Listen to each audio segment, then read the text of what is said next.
Hello, everyone. Welcome to the Science of Childhood Cancer lecture series hosted by the St. Jude Comprehensive Cancer Center. I'm Shannon McKinney-Freeman, and it's my pleasure today to introduce our speaker, John Crispino. Today, John is going to tell us about his work on leukemia in children with Down syndrome. John has been studying hematopoiesis and mechanisms of leukemogenesis for nearly 25 years, since his days as a postdoctoral fellow with Stu Orkin at Children's Hospital Boston, where he studied the regulation of the GATA transcription factors and helped find their roles in hematopoiesis. Prior to that, John studied splicing factors in the lab of Phil Sharp at MIT, which is where he earned his PhD.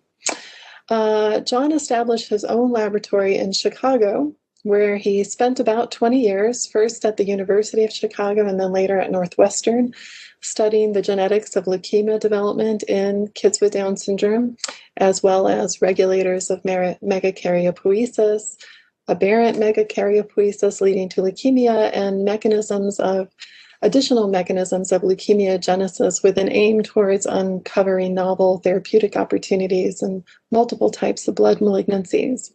In 2020, John was recruited here to St. Jude, where he is now serving as the Director of Experimental Hematology in the Department of Hematology, and we are, of course, very happy to have him here.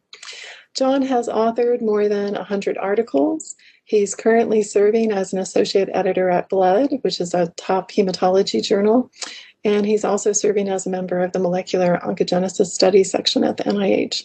He has been recognized as a scholar of the American Hematology Society and the Leukemia and Lymphoma Society, where just a couple of years ago he received the Chairman's Special Recognition Award. Welcome, John. Great. Thank you so much, Shannon. And it's a great pleasure to be here today to present to you my work on Down syndrome. And as Shannon mentioned, I was thrilled to move to St. Jude last summer from Northwestern University, where I had spent almost 14 years. And some of the work today I'm going to present to you is based on, was done at Northwestern, and a little bit of that work has been it continues here at St. Jude. So I'm going to cover several different topics today related to Down syndrome leukemias, but I want to start with a basic introduction to what we know about Down syndrome and hematopoiesis, and then I'll talk about the myeloid leukemia first, and I'll focus on a transcription factor, a chromatin regulator named CHAP1B in the AML of Down syndrome, and then I'll segue to our work on DYRK1A in B-cell ALL and Down syndrome. Then I'm going to end with a few slides to talk about my perspective on where we stand in the field and what are the next questions that are important to address. So Irene Roberts and colleagues reported back in 2013 that all infants with Down syndrome have an abnormality in more than one hematopoietic lineage, and 95% of them had abnormalities in more than 3 of the lineages. Children with Down syndrome are uniquely susceptible to a disorder called transient abnormal myelopoiesis, and that's generally seen at birth. People with Down syndrome also have more than a 150-fold increased risk for myeloid leukemia of Down syndrome, which is also known as acute megakaryoblast leukemia, which is otherwise a rare form of AML. And in Down syndrome, it's typically seen between the ages of 1 and 4.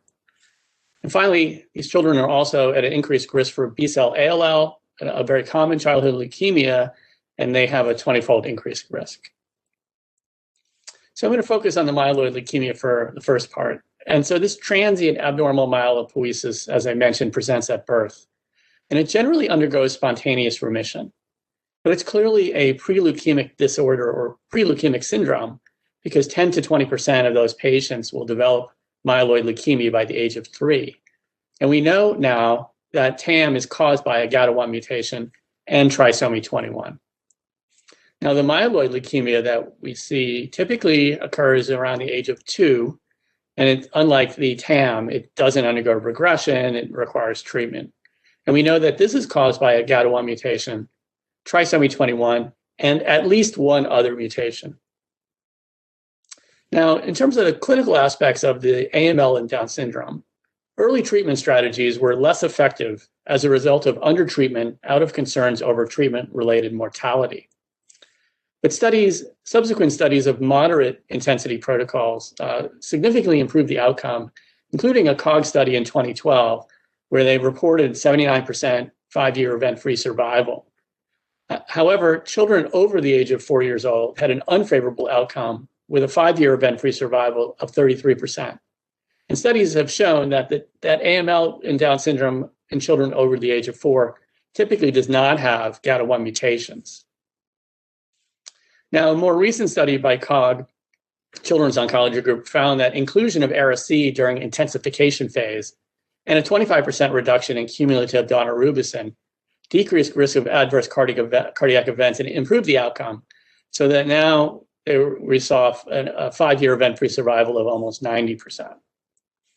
However, survival rates for those who relapse are dismal, and that we see that in about 10% of cases, even after a bone marrow transplant, with a 5-year overall survival of 34%. Now, my work, as Shannon mentioned, on GATA1 goes back to my days of a postdoc with Stuart Orkin. And GATA1 is the founding member of a transcription factor family of 6 members that regulate heart development, blood development, and neural cell development. And GATA1 has several domains. The first, or maybe the most important, is the C-terminal zinc finger, which binds to DNA at GATA motifs. The N-terminal zinc finger has 2 functions. First, it also binds to DNA at more complicated sites that we call palindromic motifs. But it also binds a cofactor known as friend of GATA1 or FOG1. And finally, there's an N-terminal activation domain, which modulates expression of downstream genes. Now, we know from studies from many laboratories, again, including Stu Orkin, that GATA1 is absolutely essential for erythropoiesis. Now, megakaryocytes in erythroid cells share a common precursor, the MEP, which can specify and differentiate down the erythroid lineage, eventually becoming erythrocytes. In the absence of GATA1, these erythroid progenitors are blocked in their maturation and undergo apoptosis. Now, in contrast, megakaryocytes have a different requirement or a different phenotype without GATA1. And so if we look at normal megakaryopoiesis, we can see that the first stage of this is proliferation of a megakaryocytic progenitor cell. And then at some point in its development, it decides to undergo differentiation and becomes highly polyploid, accumulating DNA contents of 64N, even 128N in some cases. And at the same time, upregulates megakaryocytic late markers and generates proplatelets to eventually make platelets in the peripheral blood. Now, in the absence of GATA1, there's 2 prominent phenotypes. First, these megakaryocytic progenitor cells proliferate to an excessive degree, so that in methylcellulose colony assays, we see very large megakaryocytic colonies, but they're full of less mature cells. These megakaryocytes also fail to give rise to platelets, so they're thrombocytopenic. Now, when we look back on our data finding these GATA1 mutations in AML, it kind of makes sense here that you have a mutation that drives the proliferation and the mutation that causes a differentiation arrest, which might be sufficient to cause a leukemia. And indeed, we found that GATA1 mutations are present in the myeloid leukemia of Down syndrome. And I'm showing you on the right just a schematic of the wild-type full-length GATA1 protein and a naturally occurring shorter isoform that begins at methionine 84. Now, we detected these GATA1 mutations in 2002, and these mutations work by blocking expression of the full-length isoform and leading to a single expression of GATA1 short, which lacks the activation domain. And these mutations are found in essentially all cases of MLDS, as well as in TAM. Now, GATA1 short mutations of the same type are also seen in some congenital anemias, and I'm just showing you a couple examples here. Diamond-Blackfan anemia, where most patients have mutations of ribosomal mutations. GATA1 short mutations can be found in a subset of patients who lack these ribosomal mutations. And these mutations are essentially the same as what we see in the Down syndrome leukemia. There's also cases of familial congenital anemia, including one that was described by Costa and colleagues with an inherited GATA1 mutation. And this disease manifested as anemia and trilineage dysplasia. Now, there's a beautiful study by Irene Roberts and Paresh Vyas and colleagues in the UK, published in Blood in 2013, where they studied 200 newborns born with Down syndrome and found that nearly all of them had peripheral blood blasts to some degree. And they sequenced the GATA1 gene using DHPLC first and found at 8.5% of the cases, even those without an overt disease, have a GATA1 mutation. But then using a much more sensitive assay, they found that the incidence of GATA1 mutations rose to 29%, a very high percentage of mutations in a gene in a single population. Now, they went on to define TAM as a disease in which there were more than 10% blast and the presence of a GATA1 mutation, and identified or defined silent TAM as a disease in which there are few blasts but a GATA1 mutation. And this amounted to 2/3 of the cases in this study. Now, 11% of the patients with children with a GATA1 mutation progressed to the myeloid leukemia. And importantly, for a prognostic or diagnostic and prognostic effect, none of those who lacked a GATA1 mutation progressed to leukemia. And there have been several other observations over the years, including a work by Jeffrey Taub, in which he found that GATA1 mutations can be detected as early as 21 weeks of gestation, that the identical GATA1 mutations can usually be found in that are seen in the acute leukemia are also found in the TAM phase or that peripheral blood from the same patient. As I mentioned, leukemic GATA1 mutations are not seen in the absence of trisomy 21. However, the mutations are seen in patients with inherited anemias. And finally, studies from Mitch Weiss and Stu Orkin and others have shown that trisomy 21 fetal liver progenitors have a skewed blood development. So we developed this model back in 2004. It was generated by Sandeep Karushani, in which we know trisomy 21 is the first event, is the earliest event in this case. And GATA1 mutations occur in utero, leading to the transient leukemia, which is manifested by excessive proliferation of blast in the fetal liver, which undergoes spontaneous remission as the hematopoietic cells move to the bone marrow. And there we know that they acquire, a subset of those acquire additional mutations in genes such as RAD21 and STAG2 in the cohesin complex. Those mutations are seen in nearly 50% of the cases, as well as mutations in MIPL and JAK2 and other signaling pathways, and also epigenetic factors. Now, we've been addressing two important questions in the field. First of all, how do GATA1 mutations contribute to leukemia? And secondly, how does trisomy 21 itself promote leukemia? And so we published a study in Blood last year in 2019 by Toh Ling, in which we characterized the effect of the GATA1 short mutation on red cell and megakaryocytic production. And I'm just going to summarize it here and just show you a couple pieces of data. We know that in wild-type GATA1 cases, we can generate megakaryocytes and erythroid cells. And as these erythroid lineage is specified, GATA1 can bind to genes that should be downregulated in the red cell lineage, including GATA2 and RUNX1. And it recruits modifiers to here H3K27 trimethylation to turn off those genes and allow for red cell differentiation. Toh found that in the GATA1 short mutation, that there was an excessive proliferation of these megakaryocytic cells at the expense of red blood cells. And that was because GATA1 short can still bind chromatin to several genes, including GATA2 and RUNX, but is not able to recruit modifiers to then trimethylate H3K27 trimethylation and shut off those genes. And I'm just going to show you a little bit of data from Toh's paper, in which we use cut and run to look for GATA1 chromatin occupancy and attack-seq, and showed that there's differential occupancy of GATA1 short, and particularly in comparing erythroid cells and megakaryocytes. So these are in blue are sites that are lost binding in GATA1 short, and red are those sites that are gained in binding by GATA1 short. And you can see some of these megakaryocytic genes, including FLY1, fall into this area where GATA1 short is binding, and this is a region of more open chromatin. And in contrast, we see the opposite for the erythroid lineage genes. Now, erythroid cells have progressed from an early erythroblast stage, we call those R1, R2, to a more mature, but still not mature phase called R3. And if you just look at the RUNX1 gene in the R3 phase, and we look at the proximal promoter, we can see that wild-type GATA1 and GATA1 short both occupy this region. And however, the trihistone H3K27 trimethylation is only seen in the wild-type and not the GATA1 short, and that the chromatin is quite open in the presence of the GATA1 short. And so we identified that RUNX1 misexpression is associated with GATA1 short occupancy and reduced trimethylation.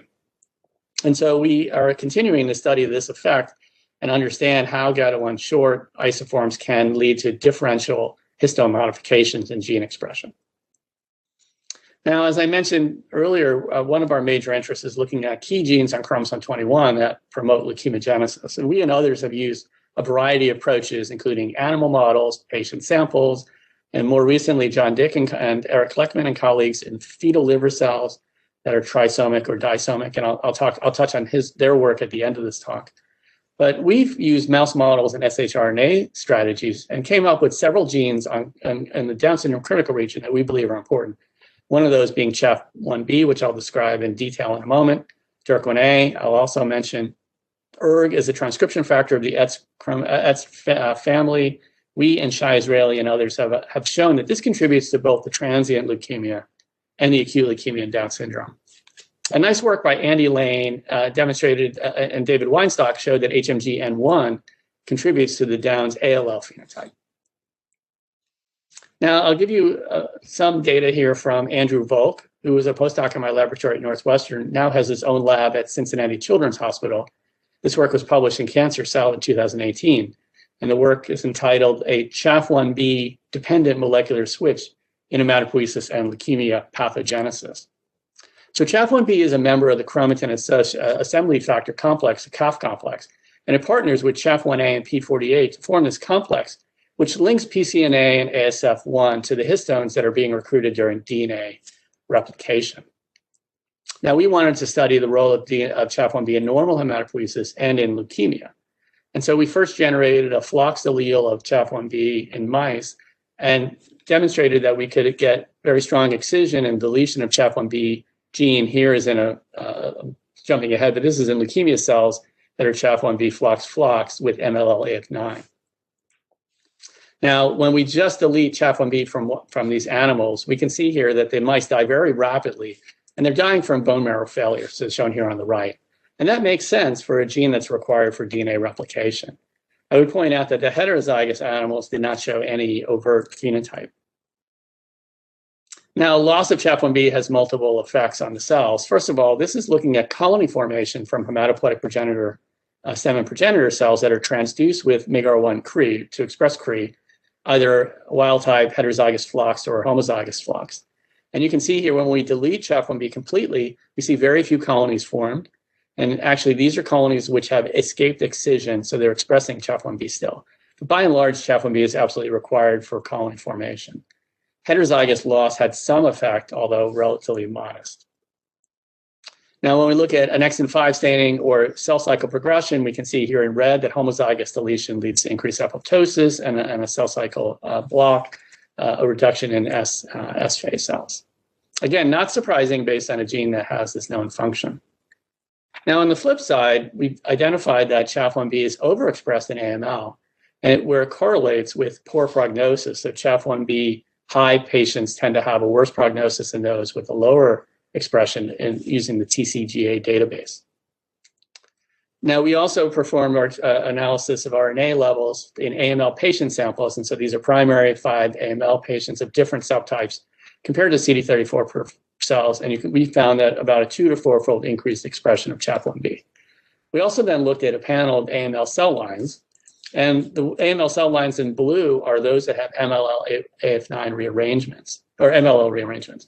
And I would point out that Andrew performed postdoctoral work where he studied MLL-AF9, and so most of the data I'm going to show you today are using that as a model system. And I'll come back to Down syndrome role at the end of this part of the talk. So we then asked, what's the effect of overexpressing CHAF1B on its own in hematopoietic cells? And so taking murine hematopoietic progenitor cells, overexpressing CHAF1B here about 4 to 5-fold, we found that this would lead to an enhanced replating activity so that we were able to see colonies that overexpress CHAF1B as far as 6 generations. And also in liquid culture assays, in red, the cells that overexpress CHAF1B can outcompete or preferentially expand and undergo cell cycle much to a greater degree. However, not shown here, overexpression of CHAF1B was not sufficient to cause any changes in vivo after transplantation of these cells. Now, we then turn to, as I mentioned, the MLL-AF9 leukemia model, asking what happens when we overexpress or knock down or knock out CHAF1B in the leukemic setting. So here we're just looking at first on the left that when we take MLL-AF9 leukemia cells that we generated in mice, they overexpress CHAF1B just about 2-fold. Andrew further overexpressed CHAF1B here to 6-fold and asked, what's the effect? And performing colony forming assays, he found that there's many more colonies formed when Chaff1b is overexpressed, and that most of these colonies are type 1 immature cells. In terms of the animal model, transplantation of the bone marrow of these cells that either overexpressed Chaff1b or just had MLLAF9 led to a much more of faster disease progression, as evidenced here by impaired survival and also by greater infiltration of leukemia cells in the bone marrow, liver, and the lung. And by RNA-seq analysis, we identified pathways that were affected by overexpression of Chaff1b. And indeed, cell proliferation, for example, ribosome biogenesis were increased. And on the flip side, decrease in Chaff1b, we found, for example, and I'm going to harp on this for a while, myeloid cell differentiation. Now, is Chaff1b required for leukemia cells? And the answer is yes. And the way that Andrew performed this, it's a little more complicated, where we took hematopoietic progenitor cells from mice that were wild type, heterozygous flocks, or homozygous flocks, and had those engineered those to express MLLAF9 and an inducible CRE. Induction of CRE recombinase to delete Chaff1b completely showed that we lost colony formation of these leukemic cells. And again, these cells that are present are those that escaped excision. And now what's interesting is, in contrast to the healthy bone marrow cells, knocking out Chaff1b in just one allele in the MLLAF9 cells had a much more profound effect, suggesting that the leukemia cells are at an increased susceptibility to Chaff1b deletion. And by an exon 5 staining and cell cycle analysis, we see, again, the expected phenotype that knocking out Chaff1b here in red completely can lead to increased apoptosis and decreased proliferation. And then in terms of in vivo, we took those same cells and transplanted those to mice. You can see all of the control animals that expressed Chaff1b and MLLAF9 died fairly rapidly from the disease. However, deletion of one allele of Chaff1b in blue or both alleles in red led to this significant survival advantage, again saying that even loss of one allele of Chaff1b is enough to delay leukemia progression. And we also saw this, as we can see this recapitulated by blood count. So this is a peripheral white cell count in the wild type mice. Knocking out Chaff1b also then therefore led to a reduction in the disease burden and white count. And finally, we turned to a second model for heme malignancy, and that is use overexpression of the KRAS G12D mutant. These mice develop a myeloproliferative disease. And we engineered these mice to have MX1 CRE and a flox allele of Chaff1b. And so in red are those animals that have the activated allele of KRAS and die from an MPD. And those mice in which one allele of Chaff1b was deleted here in blue show a significant survival advantage. That survival advantage was associated with primarily with an improvement in anemia and a normalization, a near normalization of platelet counts. Now, what's the mechanism here by which loss of Chaff1b actually kills off these leukemia cells? Is it more than just apoptosis? And the answer is yes. Interestingly, Chaff1b we found regulates differentiation. So loss of Chaff1b could lead to an immature, differentiated state of these cells, as evidenced by morphology, downregulation here of CD34 and C117, but upregulation of a mature marker, CD11b. And also by CRISPR in human AML cell lines, we find that loss of Chaff1b also drives differentiation of these different cells. And finally, by RNA-seq analysis, we see that loss of Chaff1b can enrich differentiation pathways and downregulates chromatin assembly. So here, these are pathways that are enriched in the downregulated genes, nucleosome assembly and chromatin assembly, but we can see some induction of differentiation gene pathways. And here we compare the RNA expression between those cells in the bottom that are MLLAF9 leukemia cells with Chaff1b deletion versus MLLAF9 leukemia cells that overexpress Chaff1b.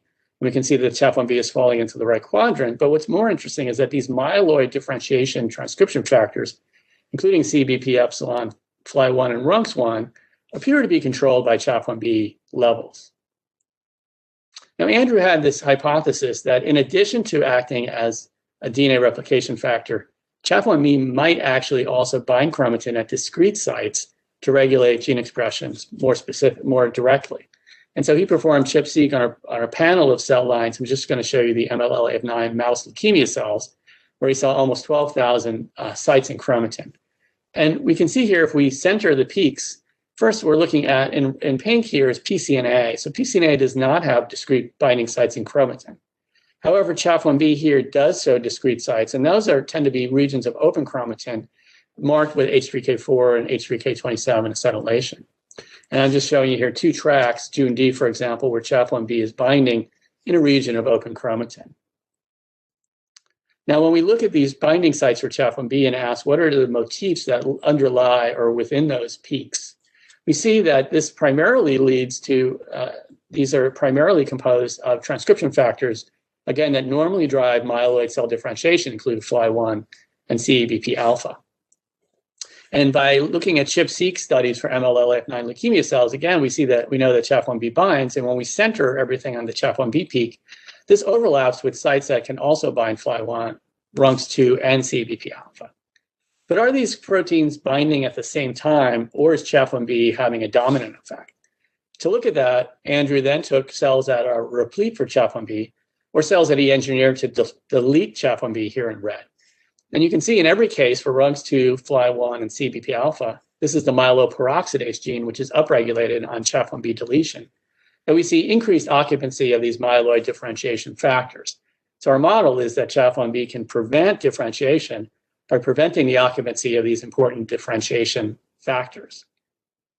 Now, another piece of evidence for this is we performed CBP alpha ChIP-seq in cells that were replete for CHAF1B or deleted for CHAF1B. And you can see that the occupancy of CBP alpha is dramatically increased with the loss of CHAF1B.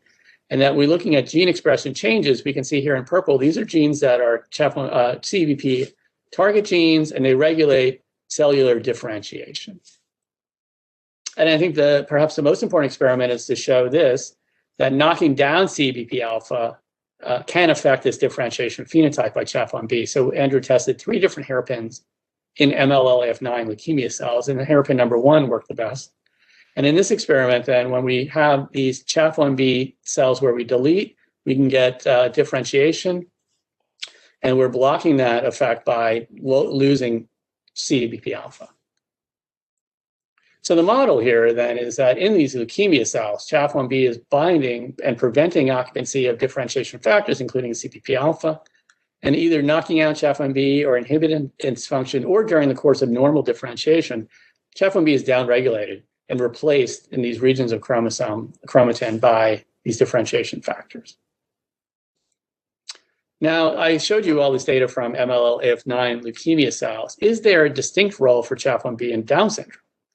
And so studies are underway in Andrew Volk's laboratory now at Cincinnati Children's to assess the role of trisomy for CHAF1B in myeloid leukemia Down syndrome and the interaction with the GATA1 short isoform. Now, we predict that CHAF1B will play a similar role in the myeloid leukemia of Down syndrome, as well as in other subtypes of AML. Now, whether CHAF1B is also involved in B-cell leukemia and Down syndrome is also under investigation. Andrew's work by performing ChIP-seq in other cell types, so including Jurkat cells and T cells, found that CHAF1B had a similar effect on lineage-specific transcription factor occupancy, such that, for example, GATA3 chromatin binding was increased upon CHAF1B loss. And so we do think that CHAF1B has this broad effect on hematopoietic cell fate and leukemia cell maintenance. So I'm going to turn now to the second part of the talk, which is asking discussing the acute lymphoblastic leukemia and Down syndrome. And we know that B-ALL is the most common form of childhood cancer, and there's a 20-fold increased incidence of B-ALL in children with Down syndrome. The children with Down syndrome have a unique toxicity profile, and they also have a different genetics. There's some genetic features that are unique in Down syndrome. Now, historically, studies have reported inferior outcome for Down's ALL patients due to an increased relapse rate and a higher treatment-related mortality. And unfortunately, children with Down syndrome and B-ALL are often not included in studies of new agents over concerns of higher toxicity. But a bispecific antibody that targets CD19 on ALL blast is now part of a protocol here at St. Jude with the aim to improve cure rates without adding toxicity. But I would argue that additional therapies that are less toxic are clearly needed for this disease. And this is just summarizing some studies back in between 2010 and 2014 comparing the outcomes for Down syndrome and non-Down syndrome by several different protocols. And I'll just, in each of these cases, you can see by the p-values that there are significant differences. This is not, I guess, but close. Significant differences here in the outcome of patients with Down syndrome being worse than those without Down syndrome. However, more recent reports have shown improved in outcomes for these children. Patients treated at the Dana-Farber ALL consortium protocols using the same risk stratified treatment for Down syndrome and non-Down syndrome patients achieved similar outcomes to the ALL patients without Down syndrome. And the COG 1991 study achieved an excellent outcomes for Down syndrome with a 10-year event-free survival of 94% for those patients that received IV methotrexate. However, there was an increased incidence of side effects in that population. So again, despite the progress in treating this disease, less toxic therapies are necessary. Now, we are interested in B-cell ALL and Down syndrome because of our work on DYRK1A, this serine threonine kinase. And we got interested in DYRK1A because of a role in megakaryopoiesis, but somehow ended up studying the B-cell leukemia, and I'll tell you why in a moment. But DYRK1A is a chromosome 21 kinase that has many functions. It's a member of the highly conserved CMGC protein family, and it's known to have roles in apoptosis, cell cycle differentiation, transcription, endocytosis, cytoskeleton, and RNA splicing. And there are several associated pathologies, including neurological, heart defects, and cancer, and had previously not been characterized in hematopoiesis before my laboratory jumped into this. And we started our work by making a flox allele of DYRK1A in mice and generating conditional knockout mice using an MX1 Cree cross initially, but also with several other Cree drivers later. And we can show that in both bone marrow and thymus of mice treated with PIPC that have two flox alleles of DYRK1A that we can efficiently delete the protein. Now, we expected that these mice would have a myeloid phenotype, and particularly a megakaryocytic defect based on work that we had done with Sebastian Melange had done in my laboratory. And we were surprised to see that there was actually very little effect of DYRK1A loss on myelopoiesis. So the total bone marrow cellularity was not changed in the conditional knockout animals. Myeloid progenitor cells were not changed, and nor were mature granulocyte fractions. However, we saw very striking effects on the B-cell lineage. So on the left is genetic knockout, and we find that after we delete DYRK1A, we can see a very strong reduction in the colony-forming unit assay for pre-B cells, but no effect on erythroid or myeloid colony-forming assays. Now, we've collaborated with several people, including Thierry Besson in France, and Felicitex Pharmaceuticals in Boston on a drug called EHT-1610, which is a DYRK1A, 1B inhibitor. And Felicitex and others are interested in EHT and targeting DYRK1B in solid tumors. But we've, as I'll show you, argue that DYRK1A is specifically important in B-cell tumors. And so we can phenocopy the results for the knockout by using EHT-1610. We see loss in pre-B cell colony formation and no significant effects on erythroid or myeloid cells. Now, what's the effect of DYRK1A loss specifically on B cells? Well, we find that there are fewer pre-B cells, fewer small pre-B cells, and that when we look across the maturation of B cells, we're seeing that the block occurs here between the large pre-B cell stage and the small pre-B cell stage, and then it's sustained after that. Now, we also see defects, now I'm not showing you, in the T cell lineage, where there's defects between the double negative and double positive stage. And we know then that these both B and T cells undergo a proliferative burst prior to cell cycle exit and finally maturation. And the DYRK1A loss affects this double negative and double positive stage, as well as the large pre-B to small pre-B cell stage. And so it's affecting this cell cycle exit. And that's not surprising in some ways because DYRK1A controls the DREAM complex, which regulates quiescence. And so in assays to look at quiescent populations, first in thymocytes, we can see here that the thymocyte quiescent population is decreased in the conditional knockout for DYRK1A, but there's no significant effect on the myeloid lineage as evidenced by the granulocytes. Now, looking at this more with more replicates and also in B cells, we see again that the small pre-B cell stage had this reduction in quiescence, similarly to the thymocytes. And EHT-1610 can phenocopy this effect. So we're treating a variety of BALL cell lines and show that EHT can also reduce quiescence of these cells. Now, an interesting sidebar is that even though these cells don't enter quiescence, they fail to undergo continued cell cycle progression. So that's evidenced here by dye dilution assays, that you can see the control cells are diluting the dye as they proliferate, but the conditional knockout cells are undergoing fewer cell divisions. And we can recapitulate that again with the EHT drug. So this is treating with vehicle versus 1, 5, or 10 micromolar of EHT, and you can see here that we're reducing the proliferation. Now, an important question then is, well, how is this working? We know then from other studies that DYRK1A can phosphorylate LIN52 to regulate quiescence.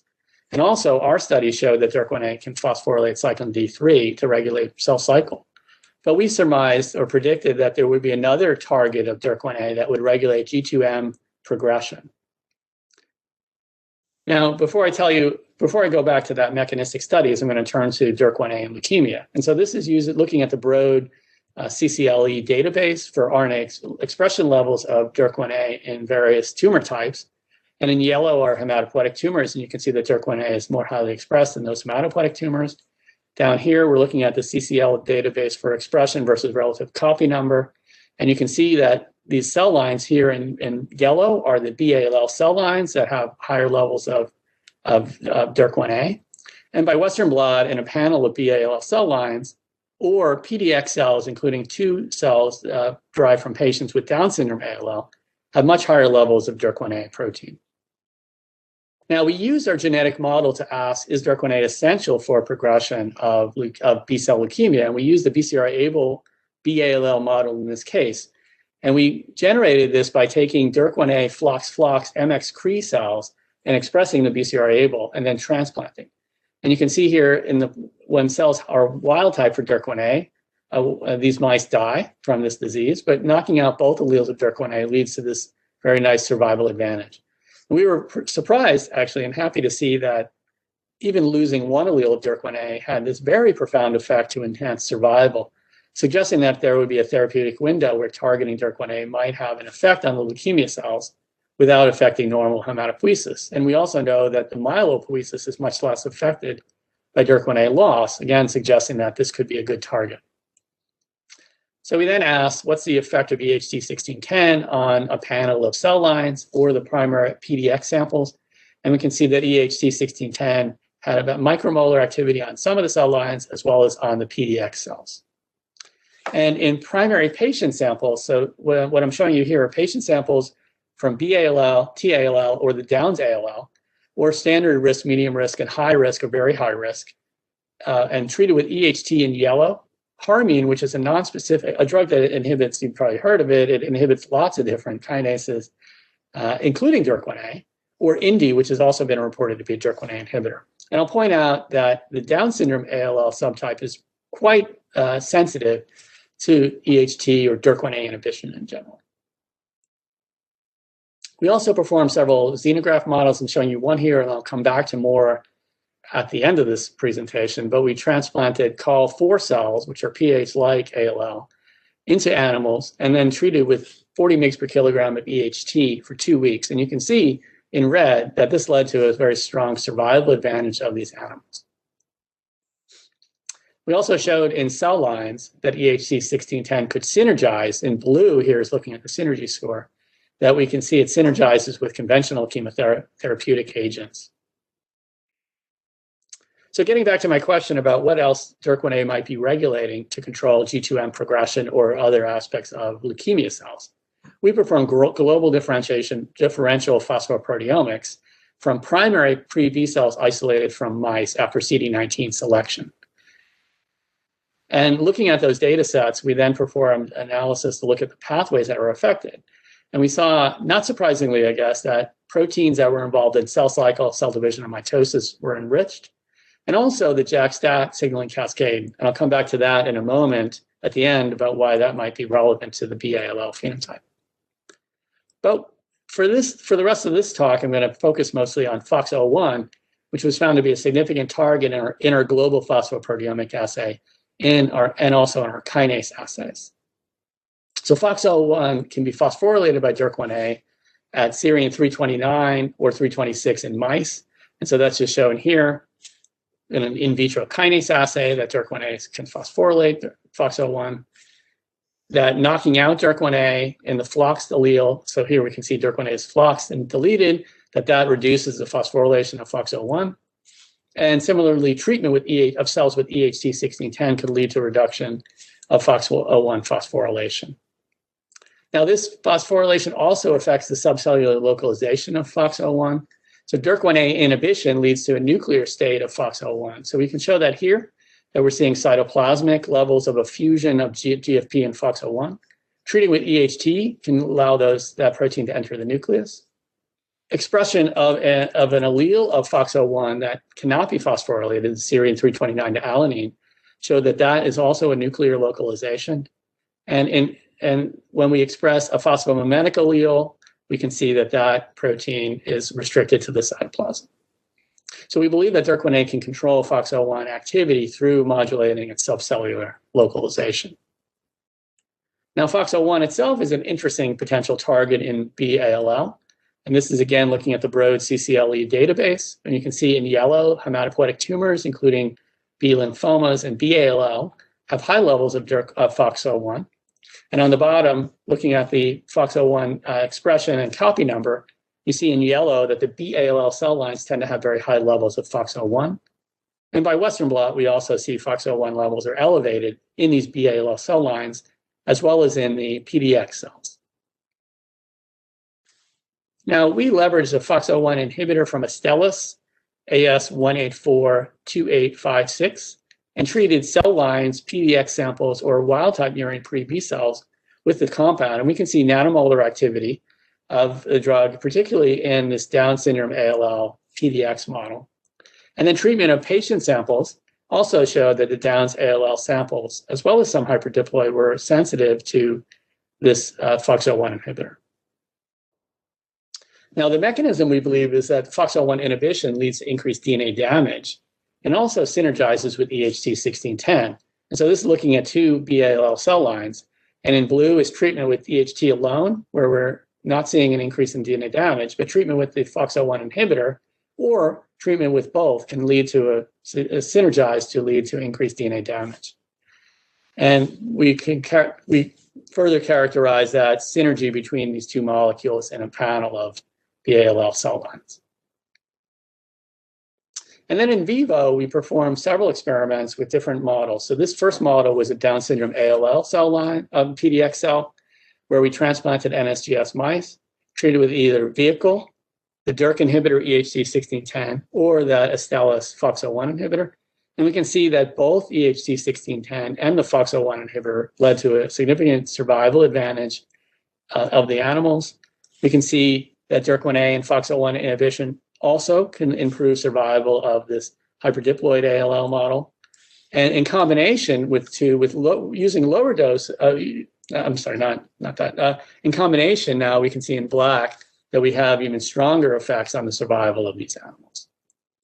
So to summarize this part then, we've characterized potentially, I've told you about two potential targets in B-ALL Down syndrome, including DYRK1A and FOXO1. And I'll mention then that our data also suggests that these might be effective in other subtypes of B-ALL. And I'm not showing you here, but as we showed in our paper that came out in January, STAT3 also appears to be a phosphorylation target of DYRK1A and potentially a therapeutic target in B-ALL through a mitochondrial function for STAT3. So I want to end by focusing on several questions that remain in this field. And what do I think are the important areas that we should be pursuing? And first of all, even though we discovered GATA1 mutations 20 years ago, we still don't really know how GATA1 mutations contribute to the development of TAM or the myeloid leukemia. We have no idea why GATA1 is mutated at such a high rate, nearly 30% of the population having GATA1 mutations. Certainly, studies in animal models show that GATA1 deficient megakaryocytes are at an advantage. And so there's some selection that's happening once GATA1 mutations are present. We don't really know yet what the cell of origin for TAM is. There are some new studies from John Dick and Eric Leukeman, and I'll show you a slide from their work in a minute, looking at fetal livers for potentially identifying some of those. But we definitely need some more research in that area. And I'm always wondering, is there a common pathway for the myeloid leukemia and the ALL? I've shown you that DYRK1A appears to be important in the B-ALL. We think it's also important in the megakaryocytic leukemia, but we didn't see that in our mouse models as of yet. And then CHAP1B clearly plays a role in the myeloid leukemia. Does it similarly have an effect on the ALL? And I would also point out, of course, that I wouldn't argue that it's one gene on chromosome 21 that's responsible for all these phenotypes, that this clearly is a syndrome that requires multiple genes to be present in trisomy fashion. And then another question that's being addressed by quite a few research labs is, how do tertiary mutations, such as those in the cohesin complex, promote progression of TAM to myeloid leukemia? Is it due to changes in chromatin configurations and our chromatin architecture? Now, a very interesting question, though, is trisomy 21 necessary for this leukemia? So many years ago, Lee and Orkin, when they characterized mice that had the GATA1 short allele. They proposed the existence of a unique trisomy 21 progenitor cell, and they predicted that this would be susceptible to the GATA1 mutant clone expansion, so that when GATA1 mutations occur in this particular cell, which is not present in typical children, that this can lead to an expansion of the GATA1 mutants. Now, we previously reported that a small subset of GATA1 short mice that express the activated allele of MPL, which we do see in some patients with Down's AML, they could develop a fatal myeloproliferative neoplasm. But when we included the murine equivalent of trisomy 21, we saw an increased penetrance and a transformation to a megakaryocytic-like disease. So I would argue that the trisomy 21 is necessary with the presence of GATA1 and MPL to cause a leukemia, with the caveat that this is an animal model and needs to be shown in patients.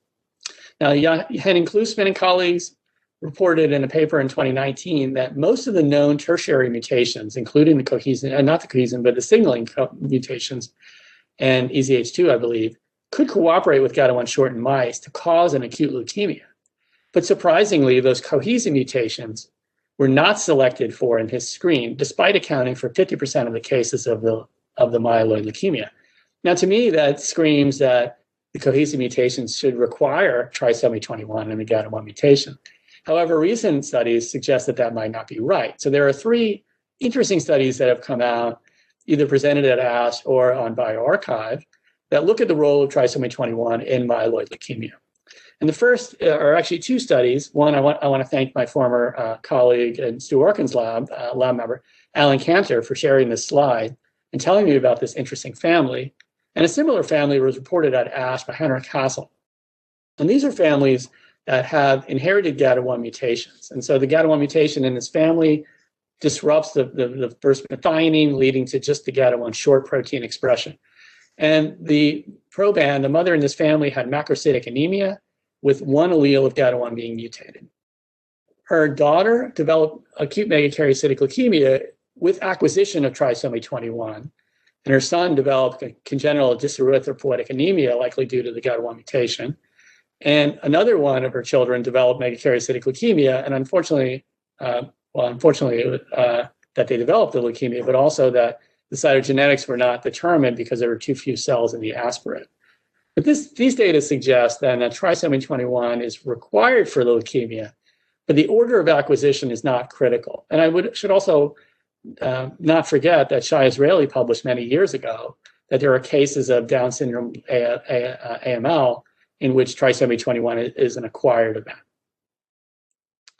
Now, I want to thank my friends in Paris, including Brahim Akran, for sharing the slide, Thomas Mercier, Sebastian Melange, and William Van Schenker for telling me about work that they also presented at ASH, in which they used human iPS cells and introduced GATA1 mutations and SMC3 mutations, SMC3 being another cohesin complex gene, with trisomy 21, and found that the trisomy 21 made these cells have a more leukemic-like phenotype. And what do I mean by that? Well, first of all, that the trisomy 21 triple mutant cells showed an increase in clonogenic potential and proliferation compared with the disomy 21 triple mutant megakaryocyte counterparts.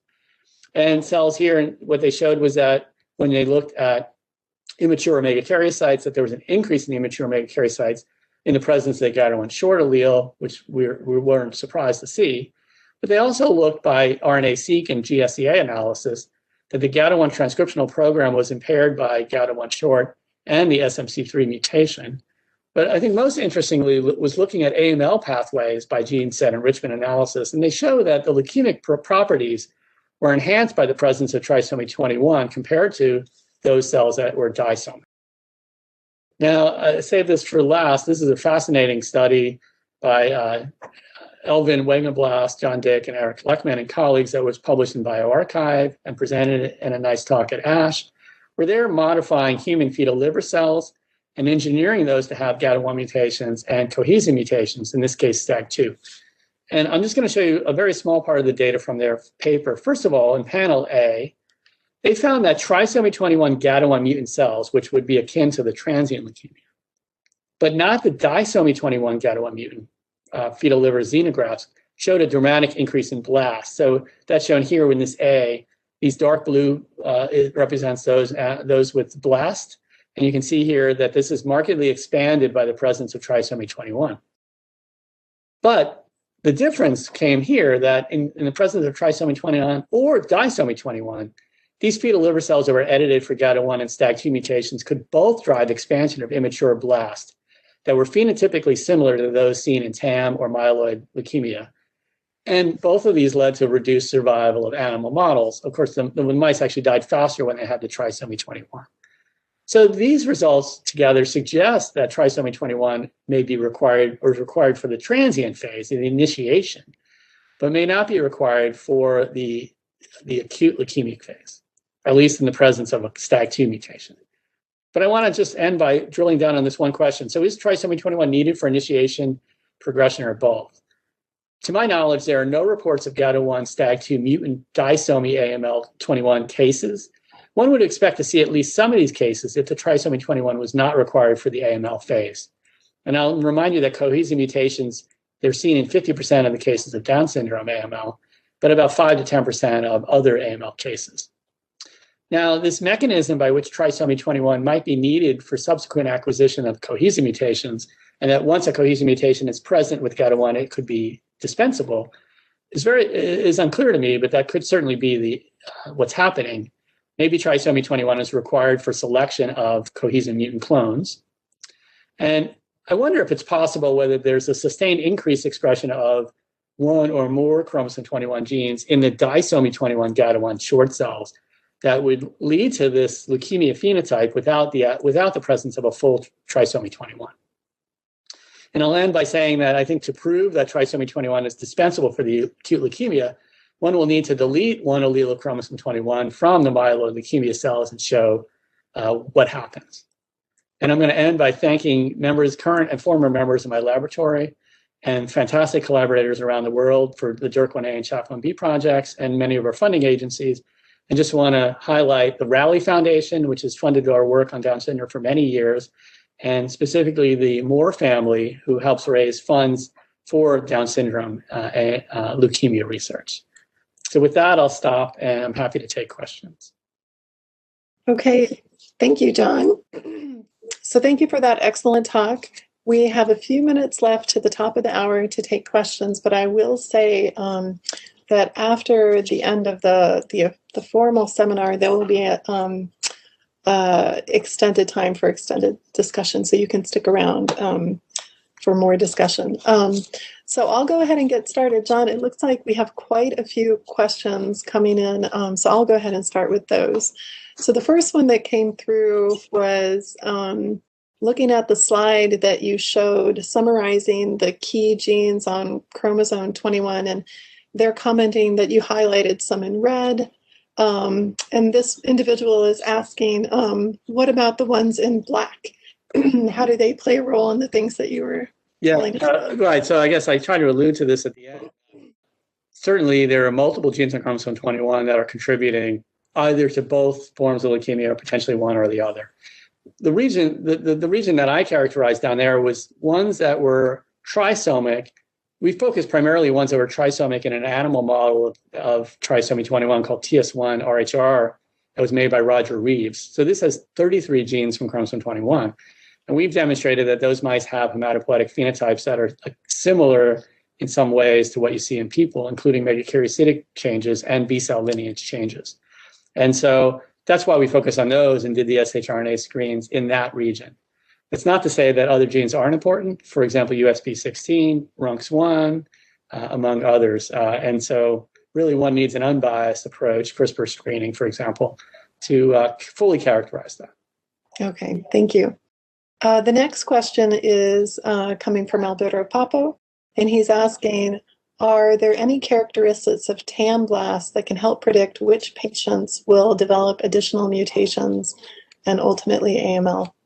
Yeah, certainly no, not yet. I don't think there's anything that we know about that. And I don't think any studies from sequencing the TAM blast in patients at TAM phase versus those who progress or those who don't. I'm not aware of any insights into what would drive progression. Okay. The next question is from Thomas Mercher. And he is asking, well, first of all, he's complimenting you on your presentation. And then he's saying, giving your data on CHAF1B's role in occupancy of master transcription factors and the frequent mutation in CTCF cohesin genes and DS-AMKL, do you see changes in CTCF cohesin binding in the CHAF1B knockouts?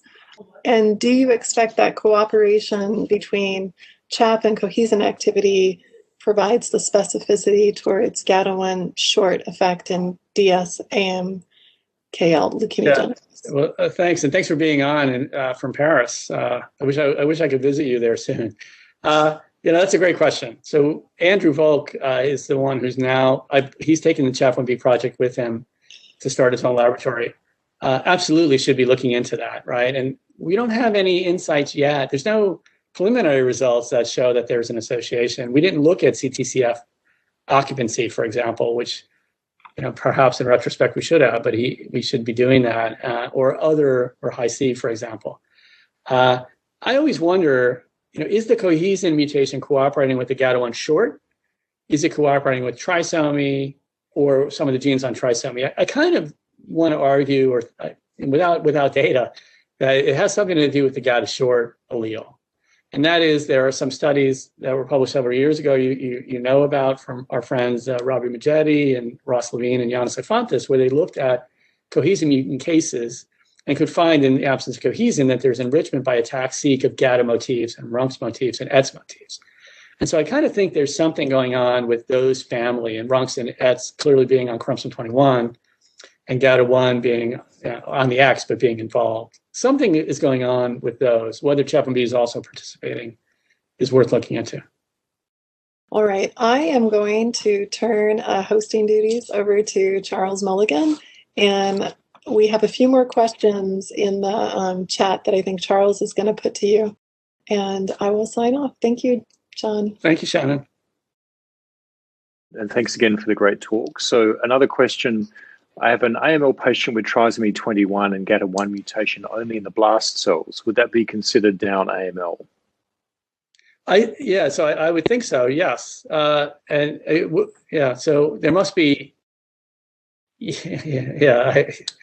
I know? Well, I'm sure it is, yeah. So certainly acquisition of trisomy 21 in cells with GATA1 mutations definitely have a Down syndrome-like disease. And what would be interesting, what I'm kind of hesitating is to ask in the children's oncology group studies of treatment of the Down syndrome, how many of those cases are ones that have partial trisomy 21 or acquired trisomy 21, and were the outcomes the same? I don't know that those have been done, but there might be some data out there to answer that question. Okay, and another question is, can you comment on trial 19 associated with AMKL? Yeah, no, that's definitely outside of my expertise. Do you know anything, Charles? I don't actually. It's a first if that's true, but maybe something we should take a look at and see if there's an association.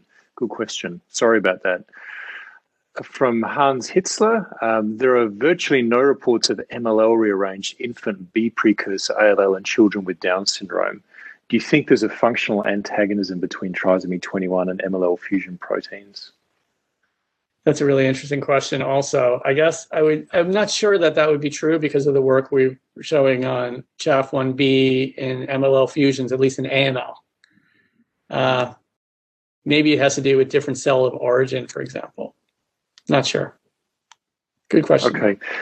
Maybe I can ask you a question, John, because, I have an interest in ALL, of course, and we have some mutual interest here. I mean, what's your kind of global gestalt about the relevant genes in AML versus ALL? Do you think that we will see differences? Do you think it'll be more of a polygenic lesion in one context than the other?